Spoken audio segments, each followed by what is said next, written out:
எக்ஸாமே முடிஞ்சிச்சு 11th and 12th standard students. இன்னுமே கெமிஸ்ட்ரியில ஒரு கொஸ்டினை பார்த்தா எனக்கு அது எந்த சாப்டர்னே தெரிய மாட்டேங்குது அப்படிங்கிற சுச்சுவேஷன்ல இந்த வீடியோ பார்த்துட்டு இருக்க நிறைய பேர் இருக்கும். ஆனா அதை மாத்த வேண்டிய டைம் வந்துடுச்சு. எப்படி மாத்தலாம் பாப்போமா? சோ இப்ப பார்த்துட்டு இருக்கும்போது என்ன ஆயிடும் அப்படின்னா, நமக்கு ஹாஃப் இயர்லி பேப்பர் கொடுக்கும்போது எல்லாரும் என்ன பண்ணிடுவோம், என்னால இதெல்லாம் பண்ண முடியுமா, அடுத்த திரும்பவும் படிக்க முடியுமா அப்படின்னு நமக்குள்ளேயே ஒரு செல்ஃப் டவுட் வர ஆரம்பிச்சிடும் இல்லையா? ஒரு செகண்ட் உங்களுக்குள்ள அந்த செல்ஃப் டவுட் வந்துருச்சுன்னு வச்சுக்கோங்களேன், யூ ஹவ் ஆல்ரெடி லாஸ்ட். என்ன மேம் இப்படி எல்லாம் பயமுறுத்துறீங்க அப்படின்னு நினைச்சீங்க அப்படின்னா, that is going to be நம்மளோட லோவஸ்ட் மொமெண்ட்ல இருக்கும் பாத்தீங்களா, அதுதான் வந்து சக்சஸ்க்கான ஒரு பர்த் பிளேஸ். இப்ப சொல்லுங்க, யாரெல்லாம் இந்த மொமெண்ட்ல இருக்கீங்க? யாரெல்லாம் வந்துட்டு மார்க் பார்த்த உடனே ரொம்ப அப்செட் ஆயிட்டீங்க, மேம் நான் எதிர்பார்த்த ஒரு மார்க் வந்து எனக்கு கிடைக்கல, நான் எஃபர்ட் போட்டேன் பட் இருந்தாலும் எனக்கு அதுக்கான ரிசல்ட் கிடைக்கல. பட் ஸ்டில் இப்ப நீங்க என்ன பண்ண போறீங்க, உங்களோட எஃபர்ட்டை டபுள் பண்ண போறீங்க. ஏன்னா நமக்கும் சக்சஸ் வேணுமா இல்லையா? இந்த 3 மாசத்துல அந்த சக்சஸ் நீங்க 11th இருந்தாலும் சரி 12th இருந்தாலும் சரி கண்டிப்பா தேவை. அப்ப நீங்க பண்ண வேண்டியது ஒரே ஒரு விஷயம் மட்டும்தான், ஜஸ்ட் டபுள் யுவர் எஃபர்ட். எத்தனை பேர் இப்போ உங்களோட எஃபர்ட்டை மட்டும் டபுள் பண்றதுக்கு தயாரா இருக்கீங்க? அதுதான் வேணும். ஓகேவா? ஸோ கெமிஸ்ட்ரி படிக்கிறதுக்கு இனிமேல் நான் ஒவ்வொரு நாளும் கொஞ்சம் டபுள் எஃபர்ட் போட போறேன். கெமிஸ்ட்ரின்னு கிடையாது, மற்ற எல்லா சப்ஜெக்ட்டுக்குமே. ஓகேவா? பிகாஸ் சக்சஸ் யாருக்கு தான் வேணாம், எல்லாருக்குமே வேணும். அதை ரீச் பண்றதுக்கு ஒரே ஒரு ஸ்டெப் தான். என்னது? நீங்க எஃபர்ட்டை மட்டும் கொஞ்சம் டபுள் பண்ணுங்க. ஓகேவா? ஸோ இப்போ எல்லாருமே வந்துட்டு இந்த தடவை என்ன மார்க் வாங்கியிருந்தாலும் அதெல்லாம் அதோட விட்டுருங்க. அவ்வளவுதான். அதுதான் வந்து சக்சஸ்க்கான ஒரு பர்த் பிளேஸா இருக்க போகுது. கிளியரா? சரி.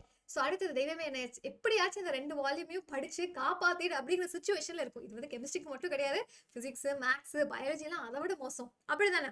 என்ன பண்ண போறோம்? உங்களுக்கு தேவையான day wise plan. So chemistry வந்துட்டு நீங்க ஒவ்வொரு நாளும் எந்தெந்த சாப்டர்ஸ் எல்லாம் நீங்க படிக்கணும், ஸோ அதை கிளியரா கொடுத்தாச்சு. So 2 marks, 3 marks, 5 marks book back and book inside. ஒரு சாப்டருக்கு பாத்தீங்க அப்படின்னா 2 நாள் கூட நம்ம எடுத்துக்கலாம். ஏன்னா 13th சாப்டர் பொறுத்தவரைக்கும் கம்பல்சரி கூட அதுல இருந்து கேட்கலாம். இருக்கிறதுலேயே அதிக வெயிட்டேஜும் இந்த சாப்டருக்கு தான். ஸோ நம்ம என்ன பண்ணலாம், வெயிட்டேஜ் ஆர்டர்ல படிக்க ஆரம்பிச்சிடும். ஸோ முடிக்க என்ன ஆகும் அப்படின்னா, இப்போ ஒரு சாப்டர் இருந்தே உங்களுக்கு கிட்டத்தட்ட 8 மார்க்குக்கு வருது அப்படின்னா 8 8 16 மார்க்குக்கு நம்ம 2 நாள்லயே ப்ரிப்பேர் ஆயிடும். அது மாதிரி கான்செப்ட்ல. ஸோ இது அழகா அப்படியே ஒரு ஸ்கிரீன்ஷாட் எடுத்து வச்சுக்கோங்க. இது 12th ஸ்டாண்டர்ட் ஸ்டூடெண்ட்ஸ்க்கு. என்ன மேம் 2 மார்க் 3 மார்க் விட்டீங்க, அதுக்கப்புறம் ப்ராப்ளம்ஸ் இருக்க போது, நான் எப்பாச்சும் ஒரு டைம் மிஸ் ஆயிடுச்சு, ஏன்னா எனக்கு அடுத்தடுத்து ப்ராக்டிகல்ஸ் வரப்போகுது, அதையும் நான் ஃபோக்கஸ் பண்ணும், ரிவிஷன் எக்ஸாம் வர ஸ்டார்ட் ஆயிடும். ஸோ சப்போஸ் அங்கே எங்கேயாச்சும் உங்களுக்கு டைம் கிடைக்கல அப்படிங்கிற பட்சத்தில் நீங்கள் அதை வந்து இந்த பர்டிகுலர் டேஸில் நீங்கள் கம்ப்ளீட் பண்ணிக்கலாம். ஸோ வால்யூம் 1ல என்னெல்லாம் பேலன்ஸ் வச்சிருக்கீங்க, அதே மாதிரி வால்யூம் 2ல. அண்ட் அதை தாண்டி வந்துட்டு ப்ராப்ளம்ஸ் எல்லாம் எப்பப்பெல்லாம் படிக்கணும், ஸோ ப்ராப்ளம்ஸ்க்கான டேட் இங்கே கொடுத்துருக்கேன். ஸோ அந்த டேஸில் அந்த சாப்டர்ஸோட ப்ராப்ளம்ஸ் எல்லாம் நீங்கள் சால்வ் பண்ணி பார்த்துக்கலாம். அடுத்தது இதெல்லாம் பண்ணா போதுமா மேம், கண்டிப்பா நான் ரிவைஸ் பண்ணணுமா இல்லையா? ஸோ ரிவிஷனுக்கான டைமும் இங்க கொடுத்தாச்சு. ஸோ அழகா வந்து ரெண்டு வாரத்தில் நம்ம என்ன பண்ண போறோம், வால்யூம் 1 வால்யூம் 2 படிச்சு முடிச்சிட்டோமா, ரிவிஷனை ஸ்டார்ட் பண்ணிடலாம். ஓகே. ஸோ அதே மாதிரி 11th ஸ்டாண்டர்ட் ஸ்டூடெண்ட்ஸ்க்கு மோஸ்ட் இம்பார்ட்டன்ட்லி, ஸோ நம்ம ஒவ்வொரு சாப்டரா படிச்சுட்டு வரலாம். ஏன்னா நமக்கு எது ஸ்டார்டிங்ல இருந்து படிச்சது, ஏன்னா 10th வரை நம்ம ஒரு ஃபேஸ் பார்த்து முடிச்சாச்சு. இப்போ 11th ஸ்டார்டிங்ல இருந்து நம்ம படிச்சுட்டு வரலாம்.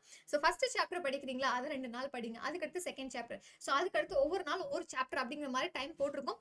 சப்போஸ் இதுல ஏதாச்சும் படிக்க முடியல அப்படின்னா நம்ம அதுக்கப்புறம் ஓகேவா, 15th அப்புறம் ஜனவரி 25th அப்புறம் நம்ம ஒரு 1 வீக் ஸ்பெண்ட் பண்ணி படிச்சுக்கலாம். ஸோ இந்த பிளான் ஓகேவா?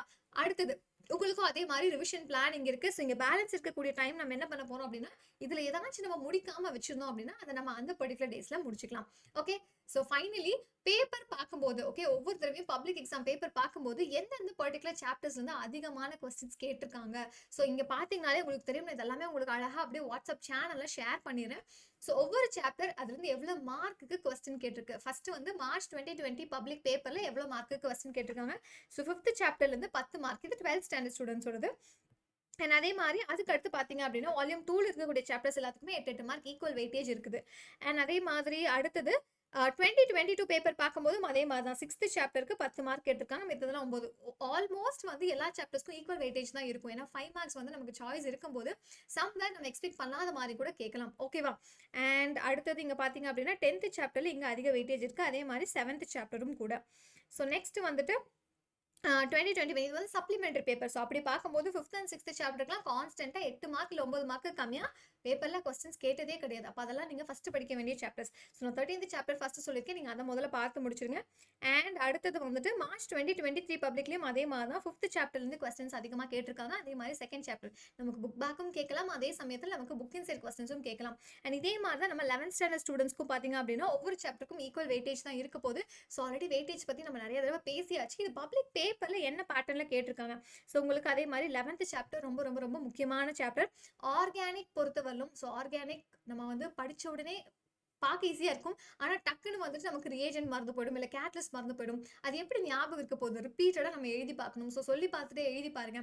இந்த ரியாக்ஷன் பேர்ல இருந்தே நம்ம என்ன அதுல தயாரிக்கிறோம், அந்த அளவு நம்ம மைண்ட செட் பண்ணி வச்சுக்கணும். அதுக்கு டைம் இருக்கு. ரிப்பீட்டடா ஒரு டெய்லியும் ஒரு 2 ரியாக்ஷன்ஸ் நம்ம அது மாதிரி படிக்க ஆரம்பிச்சிட்டோம் அப்படின்னா பிரச்சனையே வராது. ஓகே.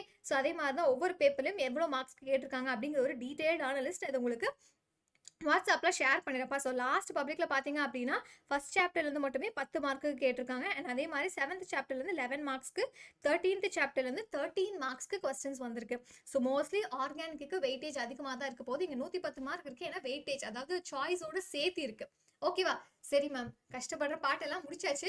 ஃபைனலி நியூ இயர் வேற வரப்போகுது. அதை நம்ம சூப்பரா செலிப்ரேட்டும் பண்ணணும். பட் அதுக்கு முன்னாடி படிக்க வேண்டிய விஷயங்களை படிச்சுக்கலாம். நியூ இயர் ஹாலிடேஸ்ல இருக்கீங்க அப்படின்னா இந்த டைமை யூட்டிலைஸ் பண்ணி ஆல்ரெடி உங்களுக்கு ஒரு ஸ்டடி பிளான் அப்லோட் பண்ணியாச்சு. அதை பார்த்துட்டு குவார்டர்லி போர்ஷன்ஸ் இப்போ ரிவைஸ் பண்ண ஆரம்பிச்சிடுங்க. இதை நம்ம நியூ இயர்ல இருந்து 1ஆம் தேதியிலிருந்து சிறப்பாக ஆரம்பிக்க ஆரம்பிச்சலாம். இந்த நியூ இயர் எல்லாத்துக்குமே பாசிட்டிவ் வைப்ஸ் மட்டும்தான். ஓகேவா? பிளான் ஓகே, இதெல்லாம் நான் ஃபாலோ பண்ண ரெடி. நான் சொன்ன மாதிரி பர்த் பிளேஸ் எங்க சக்சஸ், நம்ம இப்போ லோவஸ்ட் மொமெண்ட்ல இருக்கோம் அப்படின்னா அங்கிருந்து தான் சக்சஸ் பிறக்க போகுது. எத்தனை பேர் அந்த லோவஸ்ட் ஃபேஸ்ல இருந்து இனிமேல் நான் சக்சஸ்க்காக மட்டும்தான் என்னோட எஃபர்ட்டை டபுள் பண்ண போறேன் அப்படின்னு இருக்கீங்க? எஸ், முடிஞ்சிருச்சு. ஓகே. மறக்காம உங்களோட எஃபர்ட்டை மட்டும் நீங்க டபுள் பண்ணுங்க. அது மட்டும் தான் நீங்க பண்ண வேண்டிய ஒரே விஷயமா இருக்க போது. ஃபுல் பாசிட்டிவ் வைப் சொல்லி கமெண்ட் பண்ணுங்க யாரெல்லாம் சக்சஸ் எதிர்பார்த்து காத்துட்டு இருக்கீங்க. அண்ட் இந்த பிளான்ல 1ஆம் தேதியில இருந்து எத்தனை பேர் கரெக்டா ஃபாலோ பண்ண போறீங்க? Do comment. All the best.